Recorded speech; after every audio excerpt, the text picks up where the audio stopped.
प्रेममयी माँ श्री अरविंद भाई भौणी मान आम पूर्वर योग समान ग्रंथर अनेक कथा आलोचना कर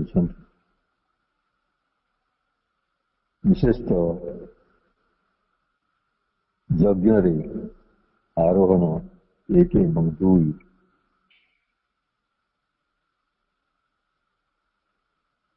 आम आलोचना कर आचरणर मानदंड एवं आध्यात्मिक स्वतंत्रता आम आलोचना कर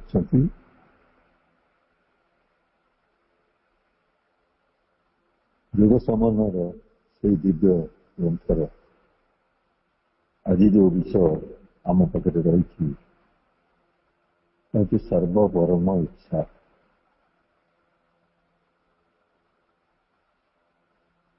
कौन सर्वपरम इच्छा? प्रत्येक थर आम जो आलोचना कर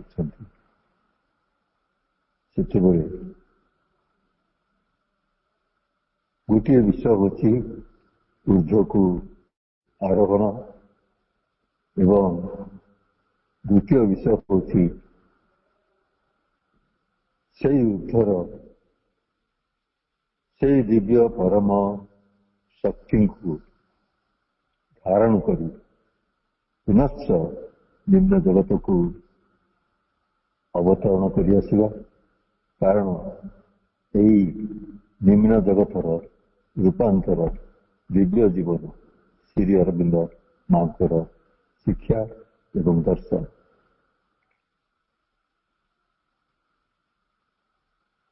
प्रथम ही आम दीटा कथा गुरुत्व दबा।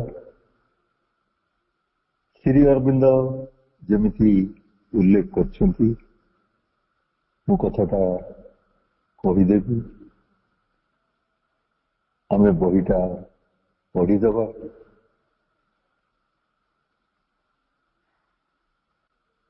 जिते दिन आम शुणिले पृथ्वी गोटे प्रति मानव जाति प्रकाशित हब दिव्य जीवन प्रकाशित हब किंतु आम आखि आगे ये सब घटना घटुना कहीं श्री अरविंदर से 50तम जन्म दिवस पालन हम एवं श्री अरविंद निजे घोषणा करते मुझे यही शरीर नुहे अति मानस धारा अति मानव शरीर नहीं कि मु आसबि। आज पर्यंत पृथ्वी आम जो मैंने श्री अरविंद पाठचक्र सहित संपृक्त अति मानस धारा कौन आम परिवार भितर आम जीवन भितर आम परिवेश भितर से अति मानस धारा को सृष्टि करवा एबे भी संभवपर हो पारुना। कारण मानसिकता भितर प्राणिकता भितर जड़ शारीरिकता भितर सबकि अहं चेतनाग्रस्त अस्तव्यस्त हो पड़ी। किंतु आम जो शक्ति जो चेतनार आश्रित से शक्ति से चेतना आमको पुनश्च ताड़ को आकर्षण करिबारे लगी। प्रथम वाक्य ही अच्छी जे आत्मा अज्ञानर चेतनारे बांधीगला परी जितेबले दिशुए से बेले एक प्रशांत दिव्य शक्ति दिव्य प्रज्ञा आड़ को उन्मोचित करी गीतार गोटे वाक्य को श्री अरविंद उल्लेख करछंती सर्वधर्मान परित्यज्य मामेकं शरणं व्रज अहं त्वां सर्वपापेभ्यो मोक्षयिष्यामि मा शुच। भगवान श्री कृष्ण यही वाक्य को उच्चारण करछंती कारण अर्जुनंकर मानसिकता प्राणिकता शारीरिकता बहु आड़े चिंता चेतना व्याप्त होकी अच्छी किंतु भगवान निर्देश सबकि छाड़ी दिया सर्वधर्मान परित्यज्य मामेकं शरणं व्रज मोर शरणापन्न हो अहं त्वां सर्वपापेभ्यो मोक्षयिष्यामि मा शुच। मु तुमको सबुथिरु मुक्त करिनेबी से विषय चिंता करना। तुम से शब्दटी को यदि आमे केवल ध्यान करिबा चिंता करिबा से शब्द रे अभिनिवेशित हवा ताहले शब्द ब्रह्मानुवर्तते बोली जमी कहुई शब्द हूँ ब्रह्म आमे दिने से अज्ञान पाशरु मुक्त हो जीवा कारण आमे स्वभावत हूँ आत्मा आत्मा हूँ पुरुष पुरुष हूँ ब्रह्म किंतु प्रकृति भितरे जो प्रकृति भितरे अहं अच्छी जड़ता अच्छी तामसिकता अच्छी किंतु रुचित परम प्रज्ञा मध्य अच्छी जहा कालगत होकी अच्छी तार भितरे अति मानस पाई एक आरोहण पर्व अच्छी किंतु निम्न प्रकृतिर कुंठा निम्न प्रकृतिर द्विधा निम्न प्रकृतिर संशय निम्न प्रकृतिर नाना आश्रय से आरोहण पर्व आमको बाधा दूची कारण आरोहण पर्व आमको शरीर भीतर दे मन भीतर दे चैत्य भीतर दे से उच्चतर शक्ति आड़ को आरोहण कर यज्ञ अनेक विषय आम आलोचना कर गोटे विषय आपण मान आगे उल्लेख करुच्ची विषयटी सब हृदय भितर रखुवा सर्व परम इच्छा आम चारिपाखे एत लोक अच्छा समस्ते तो महाश्री अरविंद को ग्रहण करना मु कहीं महाश्री अरविंद को ग्रहण कली मो भीतर स्वतंत्रता कौन यदि अति मानस मो भीतर स्वतंत्रता तेल मुझे अति मानस भितर निजे को एकाग्र सन्निवेशित जागृत करके न रखी पुणी कहीं मोर से शारीरिक प्राणिक मानसिक अहंगत चिंता चेतना भितर निमज्जित होगा चाहूँ सर्व परम इच्छा अध्याय प्रथम मोर मन पड़ूला आलीपुर बम केस श्री अरविंद संपृक्त नथिले हैं श्री अरविंद ब्रिटिश सरकार को भारत वर्षरु विदाय करने लगी भारत को स्वाधीन करने लगी से स्वप्न पिला दिन देखुले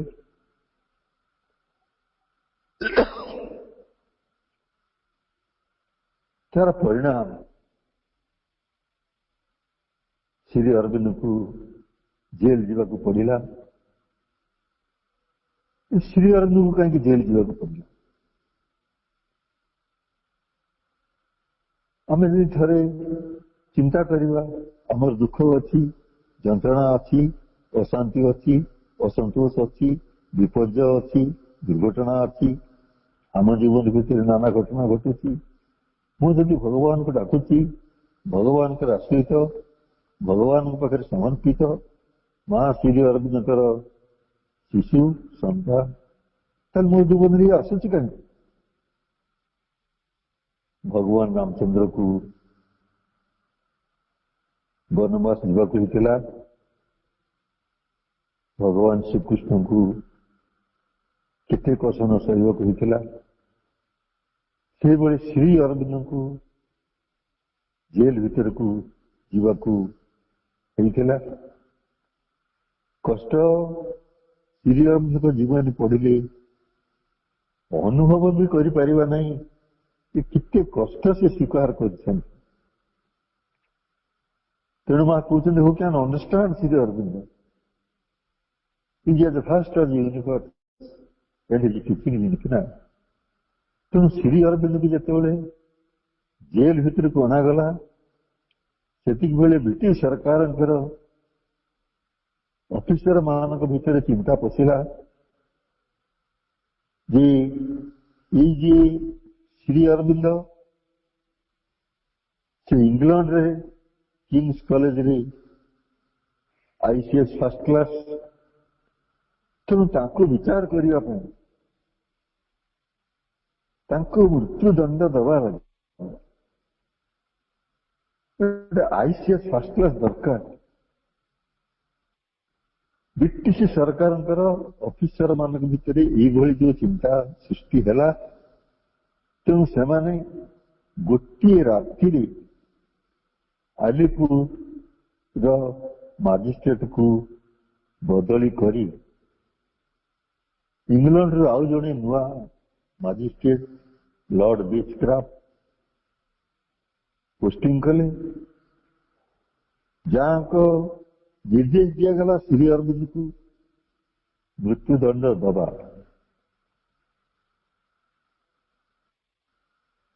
आम जो सर्वपरम इच्छा, आम जो विषय चिंता भीतर को नौकरी, ब्रिटिश सरकार किए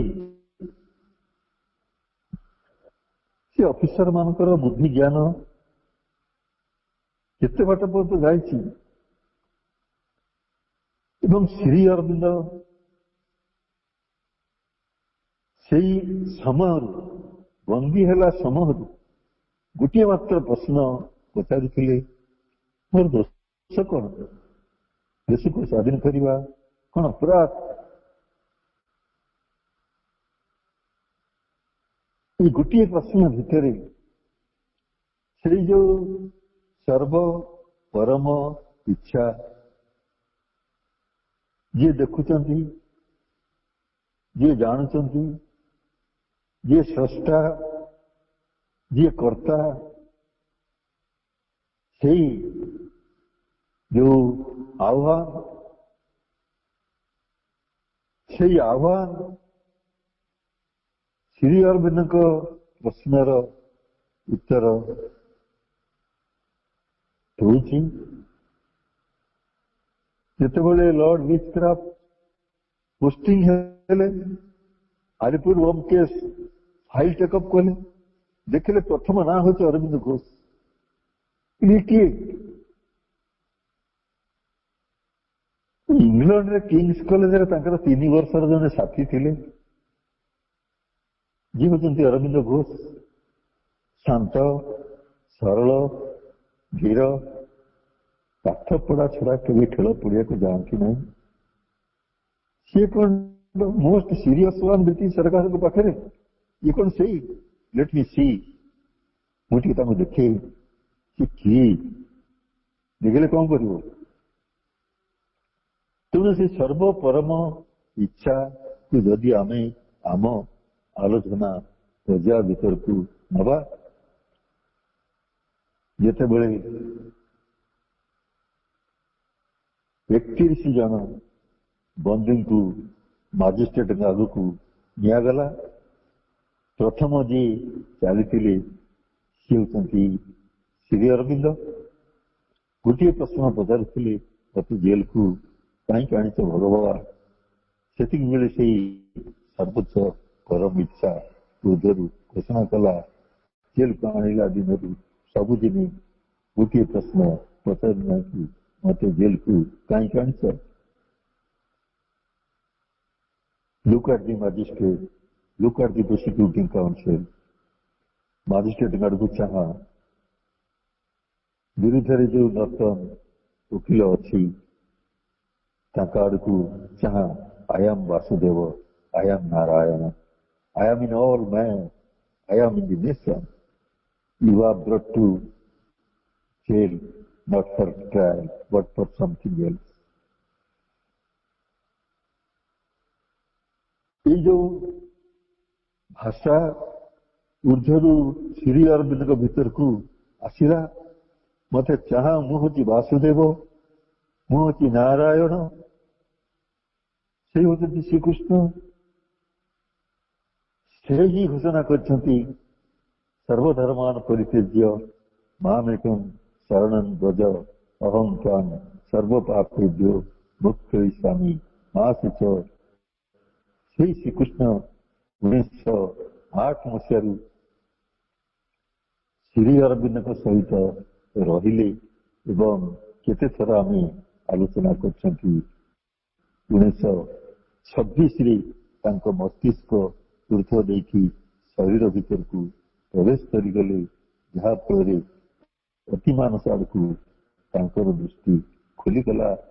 तेणु श्री अरविंद एकांतवास रहिले। 35 बेलू श्री अरविंद शरीर सुवर्णमय है। तेणु से जो सर्वोच्च परम इच्छा, से सर्वोच्च परम इच्छा को आम भितर आमर जी आत्मा, जो आत्मा आमर अज्ञान द्वारा आच्छन्न होइथिले मध्य, से सर्वोच्च परम इच्छा, से अनंत शक्ति दिव्य प्रज्ञा जेतबेले उन्मुक्त हो केतोटी विषय आम भीतर को आम नवा। गोटे हूँ अहंकार, गोटे हूँ आम भीतर जड़ता तामसिकता, पुणी आम भीतर चिंता करवा जो चिदगतता चैतन्यमता आत्ममहता, ये मिश्रित है कि अच्छी जो एक दानवर क्रिया भली आसुरिकता आम भीतर अहं को आश्रय करिकी रही। से आरोहण क्रम अतिमानस आड़क अग्रसर हो जावाई आत्मा निरंतर प्रयास कर चली। अहंकार कुंठाबोध करुची, विधाग्रस्त होची, संशयग्रस्त होची, किंतु आरोहण पर्व अंतरात्मा चैत्य सत्ता जागृत होची। तेणु तीन प्रकार जिनिस को आम भितर आम निरीक्षण करवा, कारण योग हूँ एक आत्म अनुशीलन सेल्फ एनालिसिस। तेणु गोटे आमर शरीर अच्छी, शरीर को आच्छन्न करके मन अच्छी, शरीर मन को आच्छन्न करके आमर चैत्य सत्ता अच्छी। एवं यही जीवन एक महासमुद्र भितर जी चेष्टा करुची, से यदि शरीर जड़ता मनर ଅଜ୍ଞାନତା ଅହଙ୍ଗତ ସମସ୍ତ ଆଚ୍ଛନ୍ନତାକୁ ଅତିକ୍ରମ କରିକି ଚୈତନ୍ୟତା ସହିତ ଅଭିନିବେଶ ପ୍ରକ୍ରିୟାରେ ଅନ୍ତରାତ୍ମା ସହିତ ଅଭିନିବେଶ ପ୍ରକ୍ରିୟାରେ ମଚିଯିବ। ସେଇଠି ଦେଖିବ ସେଇ ଯୋଉ ଯଜ୍ଞ, ସେଇ ଯୋଉ ଆରୋହଣ, ସେଇ ଯୋଉ ଅଗ୍ନି, ସେ କିପରି ସେଇ ଅନନ୍ତ ଚେତନା ସମୁଦ୍ର ଆଡକୁ ଅଗ୍ରସର ହେବାରେ ଲାଗିଛି।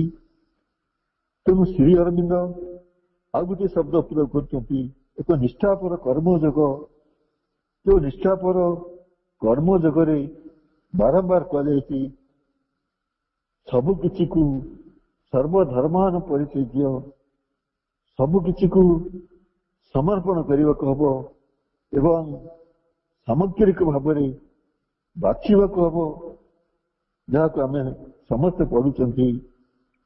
ତୁମ ସମର୍ପଣକୁ ସମ୍ପୂର୍ଣ୍ଣ କର, ଆଉ ସବୁ କିଛି ତୁମ ପାଇଁ କରିଦିଆଯିବ।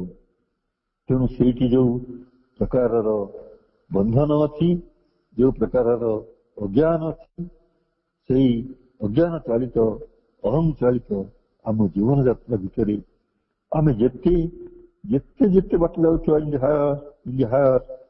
let us never be satisfied what is accomplished। ଆଗକୁ ଚାଲ, ଆଗକୁ ଚାଲ, କେବେ ବି ସନ୍ତୋଷ ପ୍ରକାଶ କର ନା ତମେ କୋଉଠି ଯାଇକି ପହଞ୍ଚିଛ। ତେଣୁ ଯଦି ଥରେ ଚିନ୍ତା କରିବା, ମୁଁ ଯଦି ଅତି ମାନସ ଆଡକୁ ଆସିଛି, ମୁଁ ଯଦି ମା ଶ୍ରୀ ଅରବିନ୍ଦଙ୍କ ଆଡକୁ ଆସିଛି, ମୋ ଭିତରେ ବାସନା କାହିଁକି ଜାଗ୍ରତ ହଉଛି? ମୋ ଭିତରେ କାମନା କାହିଁକି ଜାଗ୍ରତ ହଉଛି? ସେ ସବୁକୁ ବର୍ଜନ କରିବା ପାଇଁ ମୋ ଭିତରେ ତ ଶକ୍ତି ବି ଅଛି, ମୋ ଭିତରେ ତ ଜ୍ଞାନ ଅଛି, କିନ୍ତୁ ଅଜ୍ଞାନ କାହିଁକି ମତେ ଆଚ୍ଛନ୍ନ କରୁଛି? ଆଶ୍ଚର୍ଯ୍ୟତା କାହିଁକି ମତେ ଆଚ୍ଛନ୍ନ କରୁଛି? ତେଣୁ ସାମଗ୍ରିକ ନିୟମ ଅହଂକୁ ଆଧାର କରିକି ରହିଛି। This is a inner war without escape ବୋଲି କୁହାଯାଉଛି। ଅନ୍ତର ସଂଗ୍ରାମ ସବୁଦିନ ଲାଗିକି ରହିବ, କାରଣ ଯଜ୍ଞର ପ୍ରକ୍ରିୟା ଭିତରେ ଆମକୁ କାଠ ଘିଅ ସଂଯୋଗ କରିବାକୁ ପଡିବ, କାରଣ ଅଗ୍ନି ହିଁ ଜଳିବ। Who are the chosen infinite has been chosen by the infinite। ଆମେ ଅତି ମାନସ ଦ୍ୱାରା ନିର୍ବାଚିତ ହେଇଛନ୍ତି, ମା ଶ୍ରୀ ଅରବିନ୍ଦଙ୍କ ଦ୍ୱାରା ନିର୍ବାଚିତ ହେଇଛନ୍ତି। ଅର୍ଥ ମା ଶ୍ରୀ ଅରବିନ୍ଦ ଅତି ମାନସ ଆଡକୁ ଆମକୁ ସେଇ ପରମ ଅତୀଶ୍ୱରଙ୍କର ହାତରେ ନିଜକୁ ସମର୍ପଣ କରିବାକୁ ହବ। କିନ୍ତୁ ଏଇ ସଂସାରର ଯୋଉ ବନ୍ଧନ ଏବଂ ସାଧନାର ଯୋଉ ମୁକ୍ତି ସଂସାର ଭିତରେ ରହିବ, ଯେପର୍ଯ୍ୟନ୍ତ ଆମେ ସଂସାର ଭିତରେ ଅଛନ୍ତି, ସଂସାରର ବାସନା ନୈତିକ ବିଧାନର ଆଦର୍ଶ ଆମ ପାଖରେ ରହିବ, ପାପବୋଧ ରହିବ, ଅପବିତ୍ରତା ରହିବ, ପ୍ରାଣର ଯେତେ ପ୍ରକାରର ଅଛି ଆସୁରିକତା, ରଜଗୁଣ ଏବଂ ରୂପାନ୍ତରରେ ସେ ସବୁ ନିର୍ବାପିତ ନହେଲା ପର୍ଯ୍ୟନ୍ତ ମନୁଷ୍ୟକୃତ ସମସ୍ତ କିଛି ଅପରାଧରୁ, ସମସ୍ତ କିଛି ଆଚରଣରୁ ଆମେ ମୁକ୍ତ ନହେଲା ପର୍ଯ୍ୟନ୍ତ, ଆତ୍ମାର ରାଜତ୍ୱରେ, ଆତ୍ମାର ଆଧିପତ୍ୟରେ, ଆତ୍ମାର ଉପଲବ୍ଧିରେ ଆମେ ଜାଗ୍ରତ ନହେଲା ପର୍ଯ୍ୟନ୍ତ ଆମ ଭିତରେ ସେଇ ଶାଶ୍ୱତ ପରମ ପ୍ରେମ, ସେଇ ଦିବ୍ୟ ପ୍ରକୃତି, ସେଇ ଦିବ୍ୟ ସଂଯୋଗ, ସେଇ ଦିବ୍ୟ ସୌନ୍ଦର୍ଯ୍ୟ, ସେଇ ଦିବ୍ୟ ଆଚରଣ ସହଜରେ ବିକଶିତ ହେଇପାରିବ ନାହିଁ। ଦିଟା କଥା ସବୁବେଳେ ମୁଁ ଆପଣମାନଙ୍କୁ କହି କହି ଆସୁଛି। ଗୋଟିଏ ହେଉଛି ଅହଙ୍ଗତ କ୍ରିୟା, ଯାହା ଶରୀର ପ୍ରାଣ ମନକୁ ନେଇକି ନିରନ୍ତର ଚାଲିଛି। ସେଇ ଜାଗାରେ ଆଉ ଏକ ଆତ୍ମିକ ଜାଗରଣ, ଏକ ଅତିମାନସିକ ଆହ୍ୱାନ ସବୁବେଳେ ଆମ ଅନ୍ତର ଭିତରେ ଜାଗ୍ରତ ହେଇକି ରହିଛି। ତେଣୁ ଦୁଇଟିର ସଂକ୍ରମଣ, ଦୁଇଟିର ଆକର୍ଷଣ ପ୍ରତ୍ୟାକର୍ଷଣ ନିରନ୍ତର ରହିଥିଲା ବେଳେ ଆମ ଭିତରେ ସେଇ ବିଶ୍ୱଶକ୍ତି, ସେଇ ବିଶ୍ୱଶକ୍ତିର କ୍ରିୟା କୋଉ ଦିନ ଆମକୁ ଏଇ ପଶୁ ସ୍ତରରୁ, ଏଇ प्रसुप्त स्तररू सृष्टिर ये अवचेतन स्तररू मुक्त करिब ताहा केवल से सर्वपरम इच्छा तांकरी पाखरे निजकू समर्पण कले सहजरे आम भितर से अनुभव आसिब। आमे पढ़ुचु श्री अरविंदर से वाणी लाइफ इज डिफिकल्ट जीवन होची कष्ट one must keep a steady faith because the victory is certain। जनक भितर विश्वास जागृत हवा दरकार कारण विजय सुनिश्चित आसिब। तेणु से विश्व इच्छा शक्ति से विश्व प्रकृति जिते प्रकार आकर्षण जिते प्रकार आच्छन्नता आम चारिकड़े सृष्टि कले सहज भाव जितेबले वर्षा होता है बात्या होता है पवन दौए आकाश को ढांकी दे था आम जदि देखा चेष्टा करवा ताहले आम जानी से कौन नहांती से कौन देखु ना से कौन जानू ना किंतु तांका शक्ति से क्रिया करू नाही किंतु सूर्य अच्छी। तो आम जेकोसी प्रकार स्खलन जेकोसी प्रकार प्रकृतिगत प्राणगत अधपतन भीतर को गले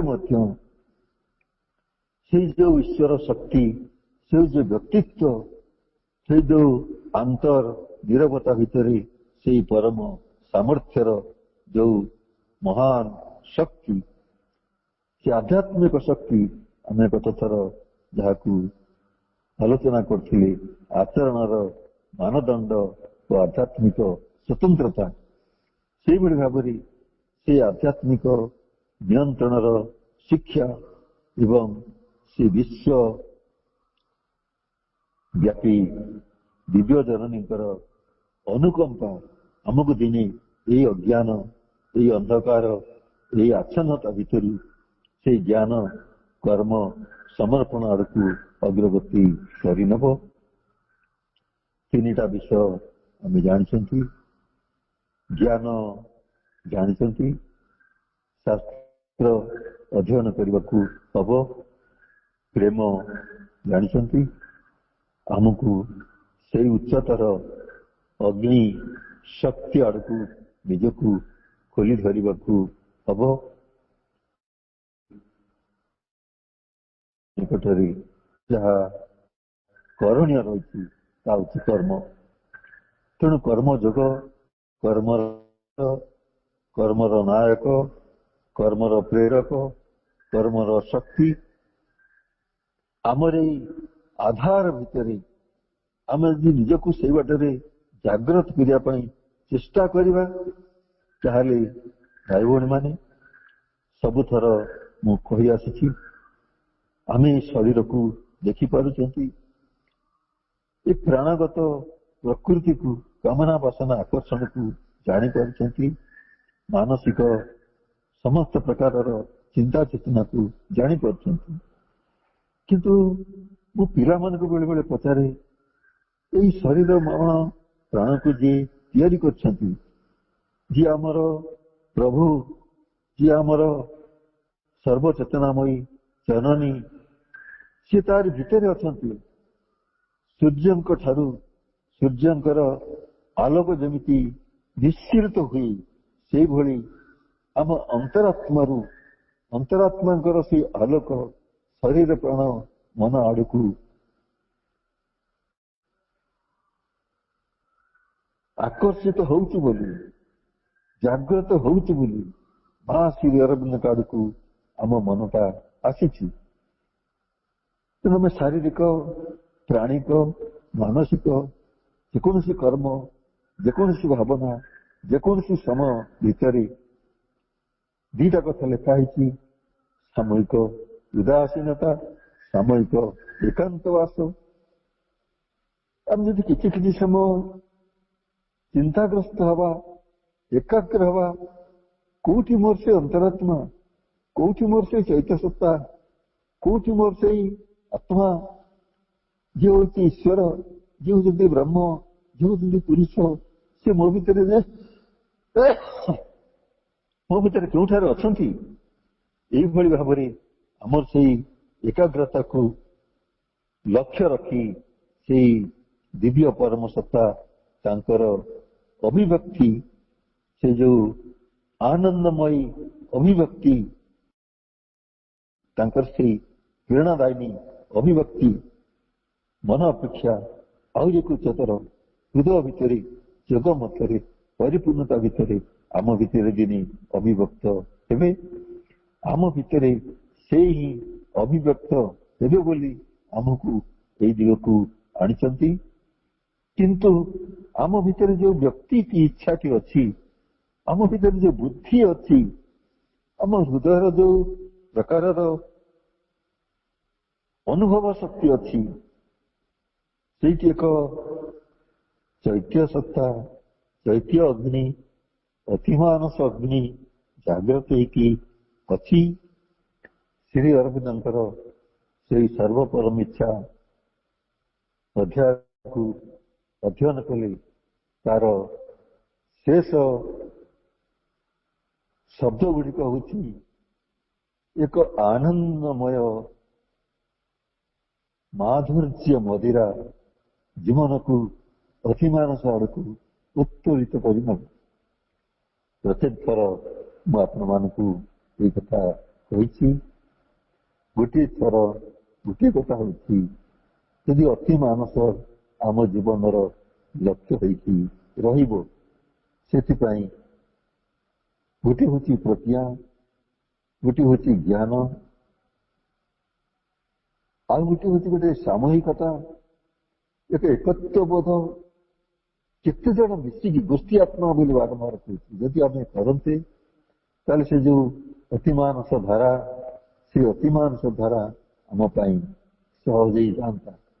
ଆମ ପରିବେଶ, ଆମ ଜୀବନ ଯାତ୍ରା, ଆମ ପାରିବାରିକତା, ଆମ ଶ୍ରୀ ଅରବିନ୍ଦ ପାଠଚକ୍ରର ଯୋଉ ପ୍ରକାରର ଅବସ୍ଥା, ସେଇ ଅବସ୍ଥା ଭିତରେ ଆମେ ଯଦି ଅତିମାନସିକ ପରିବେଶ ସୃଷ୍ଟି କରିବା ପାଇଁ ଚାହିଁବା, ତାହେଲେ ଆମକୁ ଏଇ ଜିନିଷ ଦରକାର, ଜ୍ଞାନ ଦରକାର, ସାମୂହିକତା ଦରକାର। ତେଣୁ ଶ୍ରୀ ଅରବିନ୍ଦ ପାଠଚକ୍ର ଜଣେ କରେ ନାହିଁ, 5 ଜଣ ମିଶିକି କରନ୍ତି। ଏବଂ ଆମେ ଯଦି ସମସ୍ତେ ଖୁବ୍ ସହଜ ଭାଷାରେ ସେଇ ସର୍ବୋଚ୍ଚ, ସେଇ ସର୍ବପରମ ଇଚ୍ଛା ଶବ୍ଦଟିକି ଅନୁଧ୍ୟାନ କରିବା, ତାହେଲେ ମୁଁ କିଏ, ମୁଁ କୋଉଠୁ ଆସିଛି, ମୁଁ କାହିଁକି ଆସିଛି, ମତେ ଯିଏ ସଂସାରକୁ ପଠେଇଛନ୍ତି, ମତେ ଯିଏ ସଂସାରକୁ ଆଣିଛନ୍ତି, ମତେ ଯିଏ ସଂସାରରେ ଜୀବନ ଦାନ ଦେଇଛନ୍ତି, ସିଏ ମୋ ଭିତରେ ଅଛନ୍ତି ନା ନାହାନ୍ତି? ମତେ ପଠେଇ ଦେଇକି ସେ କଣ ଦୂରରେ ଅଛନ୍ତି? ସେ ଯଦି ମୋ ଭିତରେ ଅଛନ୍ତି, ସେ ଯଦି ମତେ ଜାଣୁଛନ୍ତି, ମୁଁ କେତେ ଥର ତାଙ୍କ ପ୍ରତି ଏକାଗ୍ର ହଉଛି, କେତେ ଥର ତାଙ୍କ ପ୍ରତି ଉନ୍ମିଳିତ ହଉଛି, କେତେ ଥର ତାଙ୍କ ପ୍ରତି ଜାଗ୍ରତ ହଉଛି, କେତେ ଥର ତାଙ୍କ ପ୍ରତି ବାରମ୍ବାର ଏଇ କଥାକୁ ଆମେ କହି ଆସିଛନ୍ତି। ବର୍ତ୍ତମାନ ଶେଷ ଭାଗରେ ମୁଁ ଆପଣମାନଙ୍କୁ ସେଇ 2ଟି ଶବ୍ଦକୁ ପ୍ରୟୋଗ କରୁଛି। 2ଟି ଶବ୍ଦ ଯୁଗ ସମାନ ଗ୍ରନ୍ଥର ମୂଳରୁ ଶେଷ ପର୍ଯ୍ୟନ୍ତ ଅଛି। ଗୋଟିଏ ହେଉଛି ଆରୋହଣ। ଆରୋହଣ ହେଉଛି ଉପରକୁ ଉଠିବା। ଅଗ୍ନିର ଶିଖା ଯେପରି ଉପରକୁ ଉଠେ, ନିଜକୁ ସେମିତି ଆଗ୍ନେୟ ଶିଖା ପରି ଅନୁଭବ କରିବା। ଦ୍ୱିତୀୟଟି ହେଉଛି ଅବତରଣ। ଆରୋହଣ ଯୋଉଠିକି ହଉଥିବ, ସେଇ ଯେ ସର୍ବପରମ ଇଚ୍ଛା, ସେଇ ଯେ ପରମେଶ୍ୱର, ସେଇ ଯେ ପରମା ଦିବ୍ୟ ଜନନୀ, ସେଇ ଯୋଉ ଅତିମାନ ଶକ୍ତି, ତାଙ୍କୁ ଏଇ ଜୀବନ ଭିତରକୁ, ଏଇ ଚେତନା ଭିତରକୁ, ଏଇ ଆମର ଭାବନା ଭିତରକୁ ଅବତରଣ କରି ଆଣିବା। କାରଣ ଆରୋହଣ ଅବତରଣ କ୍ରିୟା ଦୁଇଟି ଯେତେବେଳେ ସର୍ବପରମ ଇଚ୍ଛାଙ୍କ ବଳରେ ସମ୍ପନ୍ନ ହେବ, ରୂପାନ୍ତର କ୍ରିୟା ଏବଂ ଅତି ମାନବତା ଦିବ୍ୟ ଜୀବନ ଆମ ଭିତରେ ସଂଗଠିତ ହବ, ତାହା ହିଁ ସେଇ ଆନନ୍ଦ ମଧୁର ଜୀବନ ଯାତ୍ରାରେ ଭବିଷ୍ୟତ ପଥ ଆମ ପାଇଁ ଉନ୍ମୁକ୍ତ କରିବ। ଧନ୍ୟବାଦ।